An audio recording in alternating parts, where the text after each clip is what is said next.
وَكَلْبُهُمْ بَاسِطٌ ذِرَاعَيْهِ بِالْوَسِيدِ، ان کا کتا غار کے دھانے پر بازوؤں کو پھیلا کے بیٹھا ہے۔ یا اللہ، قرآن تو ہدایت کی کتاب ہے، سراسر ہدایت، لفظ لفظ ہدایت، حرف حرف ہدایت، تو کتے کے بیٹھنے کے سٹائل کو تو نے قرآن میں بیان کیا، تو اس میں ہمارے لیے کیا ہدایت ہے؟ کہا یہی تو بتانا چاہتا ہوں کہ ذات کا کتا بھی ہو،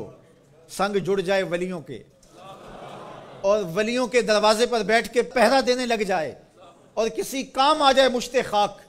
تو وہ کتا اتنا قابل ذکر ہو جاتا ہے کہ اس کے بیٹھنے کے سٹائل کو رب رب ہو کے بیان کرتا ہے۔ تو کہا تم تو انسان ہو، اگر تم محمد عربی کے در کے نوکر بن جاؤ تو کیا عزتیں دوں گا تمہیں، کیا شانیں تمہیں نصیب ہوں گی۔ تو یہاں یہ دیکھا جاتا ہے کہ ان کی راہوں کے کام کون آتا ہے،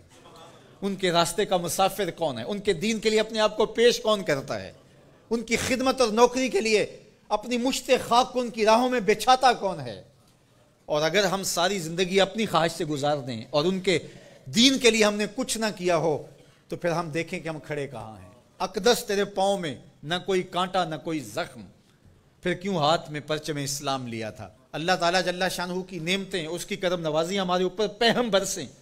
لیکن ہم اس کے شکر گزار بندے نہ ہوں، نماز پڑھنا ہمارے لیے بوجھل بن جائے۔ تو کہا پھر گھوڑے اچھے ہیں، وہ اللہ کی راہ میں چلتے تو ہیں، کام تو آتے ہیں۔ تو کہا ان الانسان لربہ لکنود، بے شک انسان اپنے رب کا ناشکرا ہے۔ اس زمین کو ارض کنود کہتے ہیں کہ جہاں کچھ نہ اگتا ہو، بنجر زمین،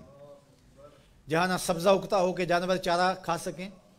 نہ کوئی درخت اگتا ہو جس سے کوئی سایہ لیا جا سکے، نہ کوئی ایسا درخت اگتا ہو جس سے کوئی پھل حاصل کیا جا سکے، نہ شجر سایہ دار دیتی ہو جو زمین، نہ شجر پھلدار دیتی ہو جو زمین، نہ کسی جانور کے چارے کی ضرورت کو پیش کرتی ہو جو زمین، اس کو کہتے ہیں ارض کنود۔ وہ بنجر شخص جو انسانیت کے لیے نفع بخش نہیں ہے، لوگوں کے لیے خیر کا سبب نہیں ہے، انسانیت کے لیے نافع نہیں ہے اس کا وجود، تو وہ کنود ہے، وہ کسی کام کا نہیں ہے، وہ بنجر ہے۔ اللہ کہتا ہے اس بنجر انسان سے میرے محبوب کے غلاموں کے گھوڑے اچھے ہیں۔ اصحاب کہف کی غار کے دروازے پر بیٹھا ہوا کتا اچھا ہے، تو ہمیں پسند ہیں جو اس کے راستے میں کام آتے ہیں۔ میں اور آپ دیکھیں کہ ہم کہیں بنجر تو نہیں ہیں، ہم انسانیت کے لیے نافع ہیں، یا ہمارا وجود اس دھرتی کے لیے بوجھ ہے، ہم لوگوں کے لیے ضرر کا سبب ہے۔ جہاں سے گزرے لوگ تکلیف محسوس کرتے ہیں، کبھی کسی کی غیبت کی، کبھی کسی کی عزت اچھالی، کبھی کسی کی ماں بہن اور بیٹی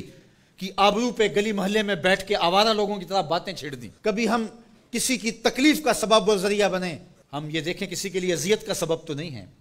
بلکہ میرے حضور نے ارشاد فرمایا ایک وصیت کرتے ہوئے کہ خیر کی چابی بن جا، شر کا تالا بن جا، تیرے وجود کی وجہ سے خیر پھوٹے، جدھر سے گزرتا جائے روشنیاں پھیلتی چلی جائیں، نور بانٹتا جائے، انسانیت کے لیے نفع بخش ہو تیرا وجود، نہ یہ کہ تیرا وجود لوگوں کے لیے اذیت کا ذریعہ ہو، حتیٰ کہ تیرے لیے کسی کی زبان سے خیر کے کلمے نہ نکلیں۔ ایسے لوگ کتنے ہیں کہ جب وہ مر بھی جاتے ہیں تو ان کے لیے لفظ ڈھونڈنے پڑتے ہیں، تو بعض لوگ لفظ ڈھونڈ ڈھونڈ کے کہتے ہیں اچھا ساڑھے نال تے چنگائی سی، اس کا مطلب یہ اس نے لوگوں کی ناک میں دم کر رکھا تھا، اس کی شر سے صرف میں ہی بچا ہوں۔ وہ ایسا شخص ہے کہ اس کی تعریف آپ بھرے مجمع میں نہیں کر سکتے، لوگ کہیں گے تم جھوٹ بول رہے ہو۔ اور کتنا خوش بخت اور خوش نصیب شخص ہے کہ جب وہ اس دھرتی کو چھوڑتا ہے تو زمین کی مٹی بھی روتی ہے، در و دیوار بھی اشک بہاتے ہیں، اور زمانہ کہتا ہے کہ یہ تو چراغاں تھا، یہ تو نور تھا بزم عالم کا، اس کے دم سے روشنیاں تھیں، یہ کیا گیا کہ زندگی کی ساری رونقیں ماند پڑ گئی۔